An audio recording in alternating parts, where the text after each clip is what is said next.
So welcome to an extra dose. This is episode 1, month 1, day 1. What podcast is this? This is a podcast where we talk about everything. Let me repeat, we talk about everything. Everything we can talk about without being completely censored and canceled.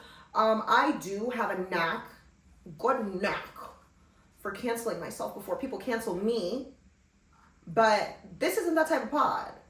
I will have some guests actually starting from next month. One that I'm very excited for you guys to meet and interact with, as I have known this person for, we'll talk about that more when I introduce them next month, but I have this person that I'm going to be introducing to the pod. They will be a reoccurring feature on the pod. I'm very excited for them to come and share their thoughts and for you all to have kind of a backseat idea or pass to my rabbit hole conversations, especially when it comes to politics. But this month, we're not talking about politics. We're talking about personal, because I really want you guys to get a vibe, at least my vibe, or get an idea of me as a content creator and kind of the different layers of me, let's say. I find oftentimes that a lot of people like to stigmatize people or kind of just generalize and categorize people off into these little boxes. I myself, I'm from Los Angeles, California, but I'm living in Europe. I know a lot of people are like, wow, you're in Europe. Yeah, I'm here. It's really not everything that people expect, at least from the American point of view. I find oftentimes that Americans often romanticize Europe, but that's mostly the Americans that haven't spent a lot of time or had the opportunity to at least live and integrate themselves into Europe and European culture and European society and European standards. There's a multitude of standards. I always get the question, and I have some notes here so that I can stay on track and not ramble, so that you guys can just grab the point and run. The $1 million question: friendship breakups. How do you have friendships in Europe, and how do you sustain them? And on the other side of the token, how do you manage your friendships in America, and how do you sustain those as well? So with that being said, let's get into it. Breakups, why they happen, how to heal, and setting some dang boundaries. First of all, that last part, boundaries are essential to any relationship. And I've come to realize that a lot of times, before we even get into today's topic, a lot of times of why relationships don't work out of whatever sort, it's either there's a lot of reasons why a relationship of whatever sort can't work out, but oftentimes they actually don't work out because people don't understand the concept of boundaries. So me personally, I haven't always had the best boundaries, and that definitely comes from, I'm going to say, lack of real world integration when it comes to boundary setting and being firm with saying no. I'm going to tell you guys a little story. This is supposed to be a safe space, so if you come in the comments judging, you're kicked out of the club. Okay, enough.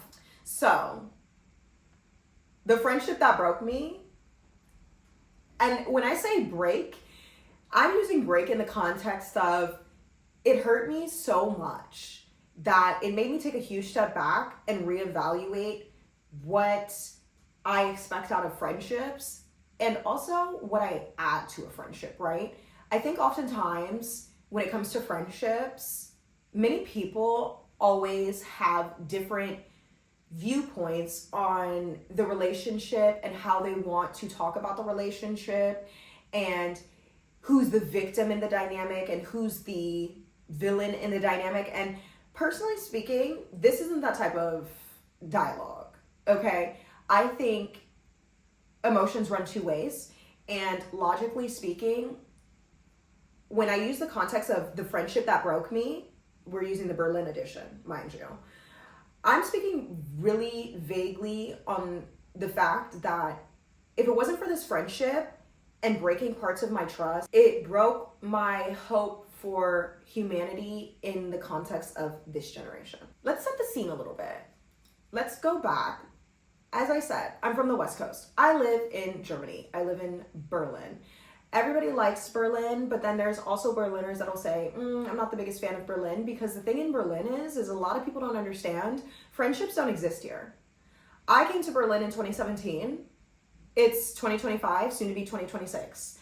I will say roughly over the 8 years that I've been here, I've cut off more friendships than I've sustained. And I'm a person, and to some, this might seem toxic, and to other people, they might understand, but I'm a person that if I explain to you very clearly, this is my expectation, this is what I need from this relationship, and for whatever reason, I see that more times than not, I'm having to actually repeat myself and my needs, but when it comes to you, you're being validated, I'm going to take a huge step back and I'm going to pack my bags and I'm going to leave, because that's not an equally yoked foundation. So I had a friendship, and it was a friendship that came kind of, I would say unorganically. It was strange. I had a neighbor that I eventually became close with. They had a relative that stayed in their apartment when they wanted to leave their apartment. The same apartment unit that I'm living in now, they wanted to just leave Berlin, but they didn't want to get rid of their apartment. They decided to give their family member the apartment. That family member was a young lady. I won't name her. Generally speaking, she and I connected through the third party friendship that I had, which was my old neighbor who no longer lives in this building anymore. And I remember one year I had to travel. And so this neighbor, due to the fact of how close we were, I would always just leave my key with him so he could come into my apartment and just water my plants, because I'm a plant mom. Do with that information what you might. But when it comes to my plant babies, I don't play. So he would come into my apartment and he would always water my plants and whatnot, especially when I was gone. And very nice young man. So through that relationship, I thought to myself, I said, wow, okay, cool. So when I met, like, I really like this person. You know, we're getting to know each other still, but I really like this person. And so through that introduction, I was introduced to his cousin. And his cousin ended up staying in the apartment for some months. In the time that she was in the apartment, there was one time that I traveled, like I said, and she was the person that would now water my plants. We introduced ourselves. That was it. She was working in the area at a local new establishment. Everything in this community is relatively new. So she was working in the area, and I would see her in passing. And then there was one day I ironically was in the mood to try a new restaurant that seemed to be making, and it was that day, ironically, that we finally sat down. Like, I was eating my pizza, I guess she had lunch, and she decided to sit down with me and enjoy her food. And we started talking, and then she told me a little bit about her business, and she had a laser business and this and that, and I told her a little bit about mine, and through that we both had discovered, oh, we're entrepreneurs. Like, how cool. I would say over that next year, I had actually privately discussed with her. I said, hey, listen, you said you have a laser business. I want to get, full body laser, or I want to get these zones lasered. Can we set that up? And what would the rate be? She said, sure, no problem. Okay, fine. Everything was going good. We seemed to be getting on quite well. And through that laser experience, we slowly started to build a friendship. Well, long story short, by, let's say, roughly closer to the time that we were supposed to wrap up the laser package, at least it was definitely after the 6-month mark, but it was just shy of the 12-month mark. Let's say around 8 months, 10 months, she had expressed to me privately that, she wanted some support in her private, intimate relationship in the context of she was looking for advice. Okay, fine. We have an age gap. Like, we have at least a 5-year age gap. So for me, I just felt like, okay, well, if you ever need any advice, or you ever need somebody to talk to, girl, like, hit me up. You know where I live, you're staying in the area. You can always just text me and say, hey, like, do you have any time? Can we chat? And I'll always make time for you, girl. Like, I got you, no worries. So life goes on. Eventually, she leaves that relationship. I helped her find her confidence to leave. Like, she expressed to me, let's say. She did all the heavy lifting. I won't take that away from her.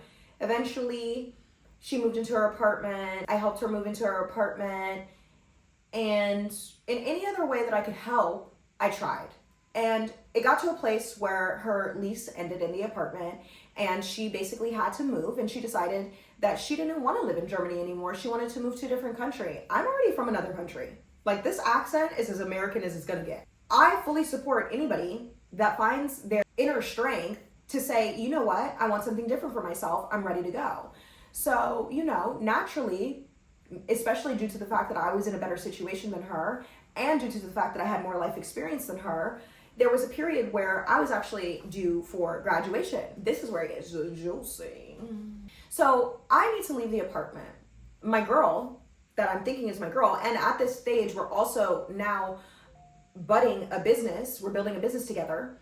She decides to tell me that she wanted to basically try to save her money, hustle, work whatever odd job she could find in Berlin through these different job boards.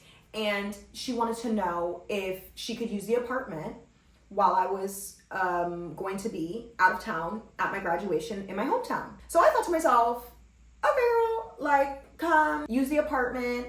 Here's the rules. Like, before I leave, like, let me give you some rules. If you can do anything, just take care of, like, I don't want your money for the apartment.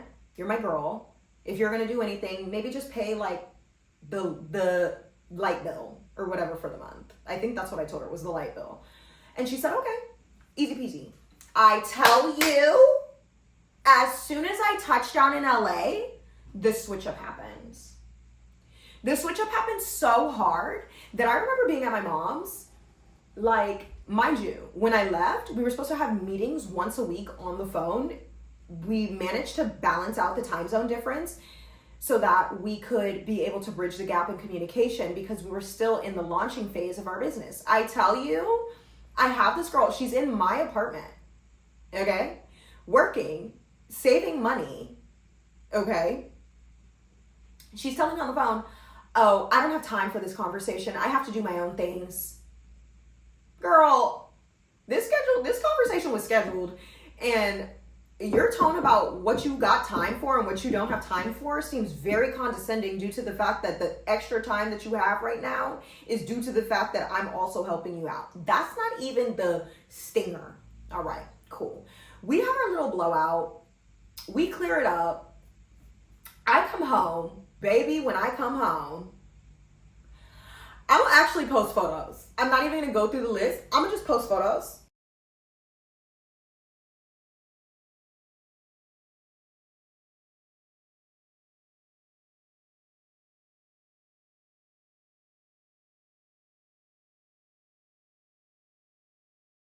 That's what I came home to. And the attitude was disgusting. Okay, let's skip over that. So we had a party for her going away that we had pre-planned. Mind you, the party's pre-planned. I'm bringing stuff back from my hometown for the party, and I'm coming home and my apartment's looking like this. Okay, fine. We have the party. She already is winding up, picking, saying, oh, I didn't like when you made this comment at the party. Oh, I don't like that joke. And oh, what is this? And why would you say that? She had a lot of undertones of projection, of trying to make me look like as if I'm a colorist. I'm literally the product of an interracial relationship. I have 2 passports. I technically should have 3 passports. And you're gonna sit here and insinuate that I'm a colorist? Okay, delusional. She insinuated that I had control issues. She decided to leverage the intimate details of my own family issues. She decided to tell me in her message of when she was basically letting me know I don't want to be your friend, even though her behavior already showed that. She had to find her footing between ChatGPT and the things that I've told her in private to let me know that due to some of my trauma that I have with my parents that I've privately expressed to her, that could be the reason why I am the way that I am. I thought to myself, wow, what a disgusting person. You're a real class act. Why don't you just tell me that you don't want to be my friend, darling? I would respect that a lot more. But for you to try to find little loose ends to just say the words, you don't want to be my friend, that's a little bit crazy to me. There was a lot of manipulation. There was, like I said earlier, a lot of lack of reciprocity. There was tons of jealousy. I need you to understand, when you start buying the same shoes as me, as you're sleeping in my apartment. You start buying the same skincare products as me. There's a fine line between admiration and competition. And there's a fine line between I'm trying new things and I'm going to try to leverage controlling a person based off of the generous things that they've shared with me. That's creepy. That wasn't even the kicker. The kicker for me really was when the woman went off to the country that she moved to, because she ended up moving to Spain. The same packages that she ordered on Afterpay at my home that she had plenty of time to pay before I got home, or better yet, before she left the country. When I start getting bills in my first and last name as debts that are owed, when I see that you've left the country, right? All these bills are coming in my first and last name, right? Something that you told me, hey, look, I had to put your first and last name because of the post, the way the mailing system works in Germany. If in the event that I'm not here because I'm working, I wouldn't be able to collect the packages until you came back. And by the time you come back, they would be already returned to sender, and I need these things for blah, blah, blah, blah, blah. If I give you full freedom to literally use the apartment as normal, and you have bills that are coming in on Afterpay, and you go to another country, and those bills are still coming in my name, and I'm not talking about one bill, two bills, I'm talking about like 4 bills, and I'm not going to disclose the amount, the principal point still remains. If 4 bills are coming in my name saying that I'm left with a payment, and you've already acted the way you've acted in my home, screaming at me, gaslighting, throwing a temper tantrum, I'm going to take a huge step back. Once I saw those bills come in my name and I saw that you left the country, for me, that was no longer a friendship. That was you actively trying to commit fraud and run. And seeing that you struggle with taking accountability, I'm not going to be nice. When I then told the person, I said, hey, listen, you have 24 hours, because due to the fact that I've already brought these bills up to you multiple times, like at least twice, and I've literally given you plenty of weeks to take care of it and you haven't taken care of it, you have 24 hours to get this paid, or I'm making a police report and it's going to your parents' address. End of story. No negotiating. Belt to ass.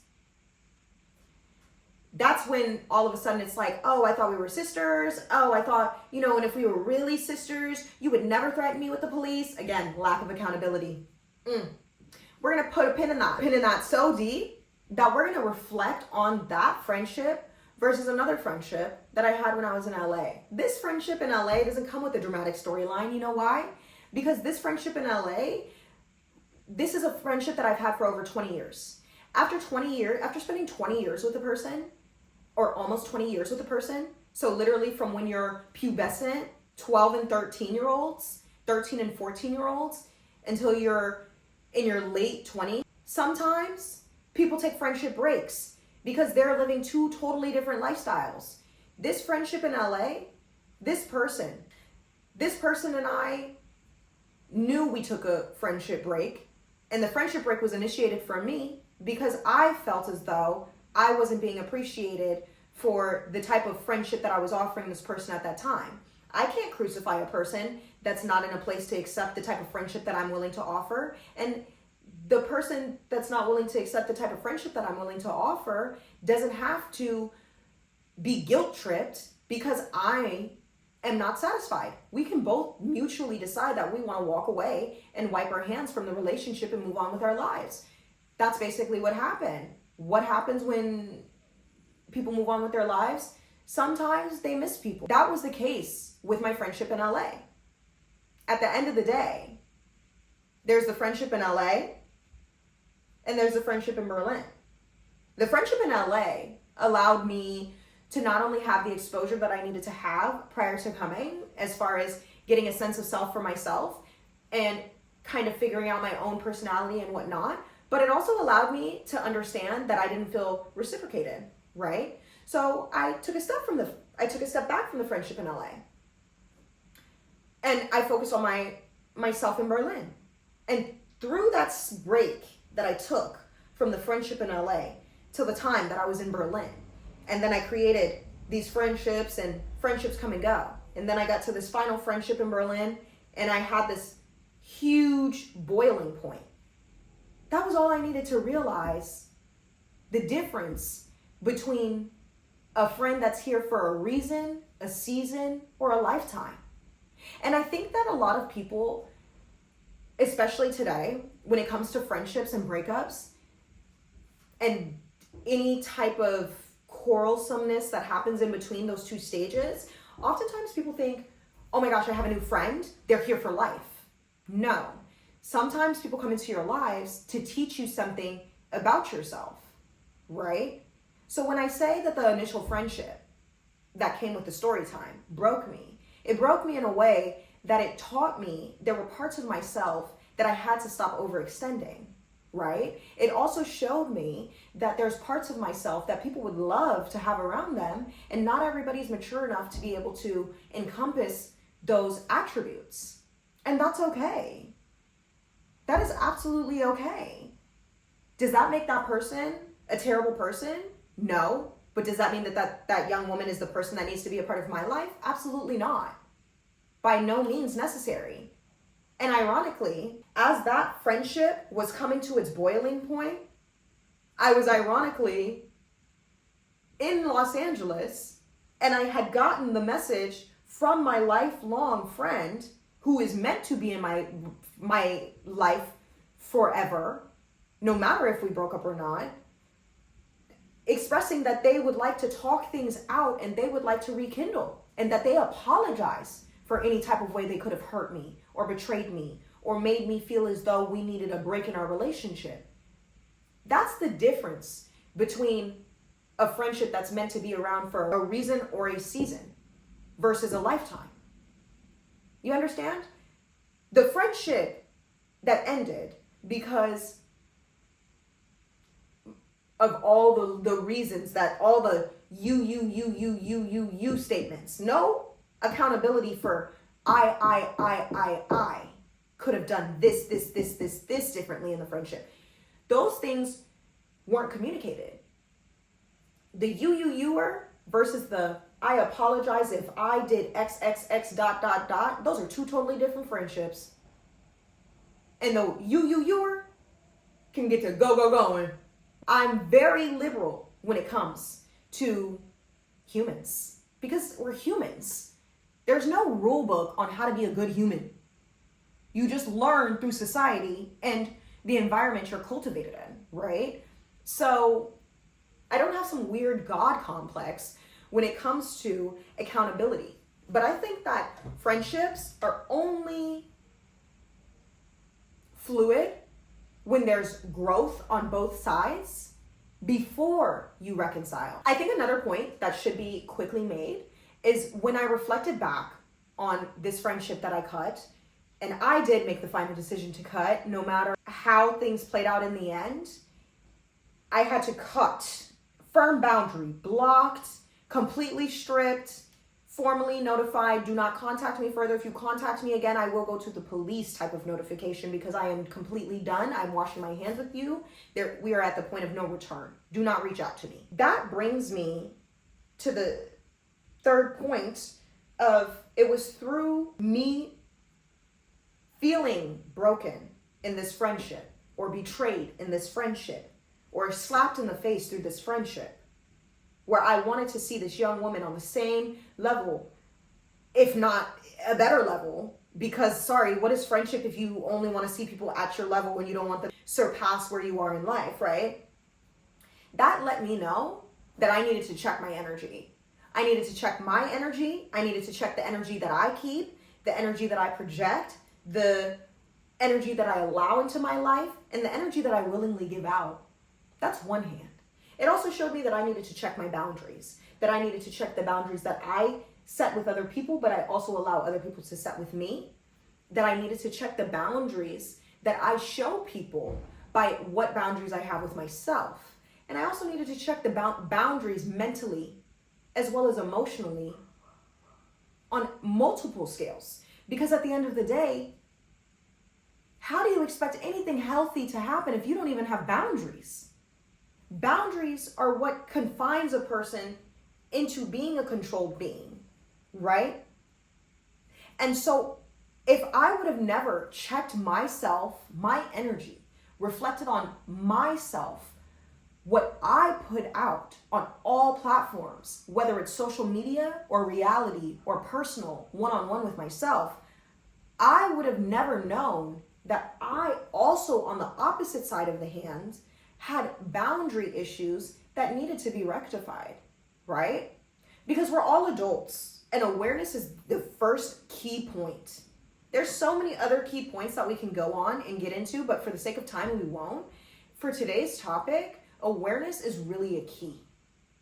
And if I would have continued living my life in this bubble of unawareness because it threatened my ideology or my egocentricness or my being and the visual being that I want people to accept me as, I would not have been able to get to a place of healing, let alone communicating where I could have been better in a situation, where I fell short as a friend, as a human being to another human being, right? That brings me to my fourth point and my closing point.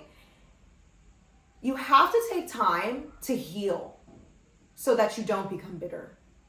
And I think that also on that same topic, you have to take time to heal so that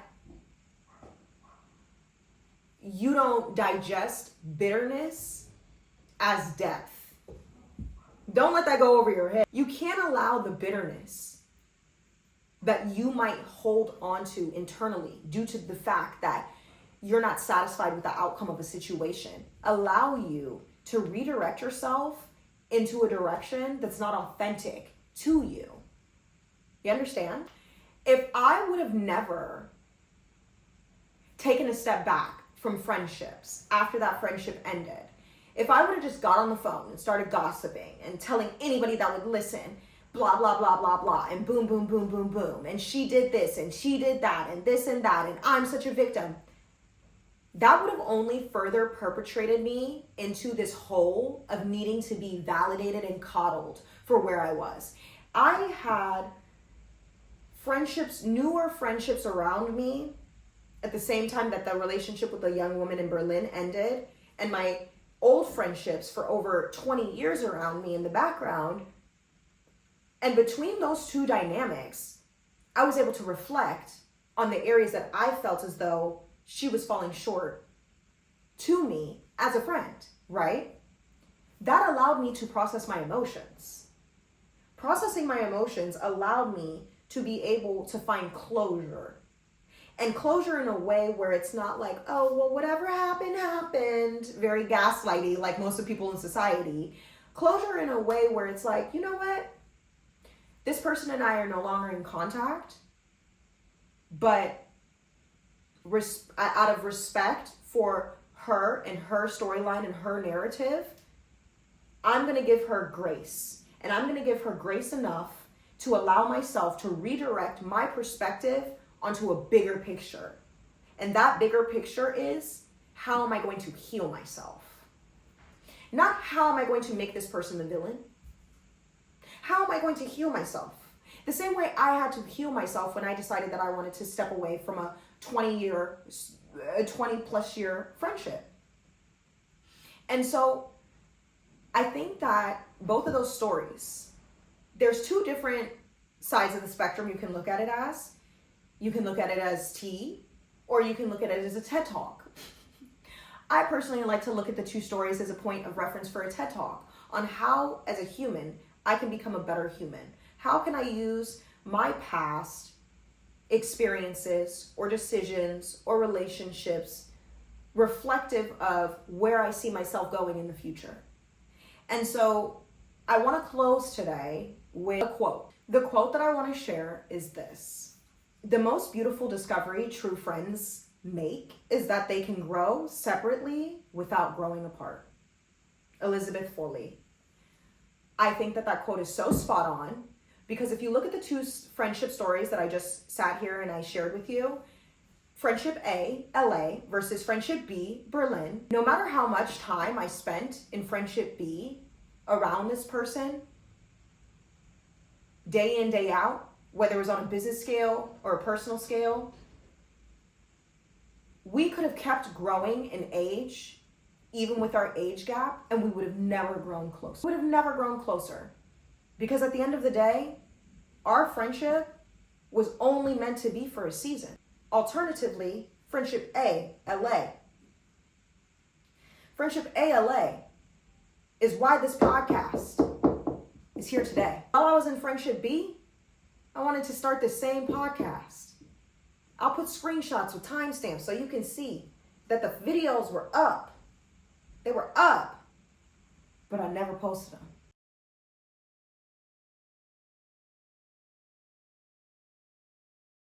Because at the end of the day, I never had the full confidence to pursue my passions while I was in Friendship B. That's because it was for the season. It wasn't meant to be around for a lifetime. But it wasn't until Friendship A came back into the picture and said, hey, what are you doing? Put that personality on a tape. Put that personality on a pod. It reawoke what was already in me during Friendship B. I'm going to read that quote again. The most beautiful discovery true friends make is that they can grow separately without growing apart. So with that being said, to my true friend, yeah, I'm getting chills. To my true friend that encouraged me to start this video, not even this video, but this podcast, An Extra Dose. Before they realized what that suggestion did, I want to use episode 1 not only to teach a lesson and spread knowledge and information, but to also pay a little bit of homage to the people in my corner that are meant to be around, regardless if we've grown every step of the way together. I have so many people that I've come across in this lifetime. I have people in UK. I have people in America. I have people in Europe. Some might be admirers. Some might be haters. Others, associates. And then I have my friends. And regardless of where you fall in that totem pole, I appreciate your support. And I think that a lot of people need to go around, instead of finding reasons to pick apart a person, figure out ways to appreciate these people. Because you never know. You never know who really, truly wants to see you win. You never know. We can come up with ideas in our mind. The bottom line is I'm so thankful for all of my support, my village, my loved ones, the people that spend more time trying to understand me than judge me. I appreciate you guys. And although this year has been more difficult than I expected it to be, I did want to end it on a beautiful note. And I want to bring more episodes like this, where you can see me in my full authentic form on camera, no cuts, no edits, no funny accents, no code switching, none of that, just real raw extra, and give you guys an extra dose of reality. So, thank you for supporting my first episode.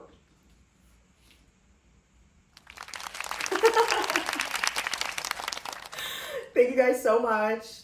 And I will see you next week for our next conversation on An Extra Dose. Bye.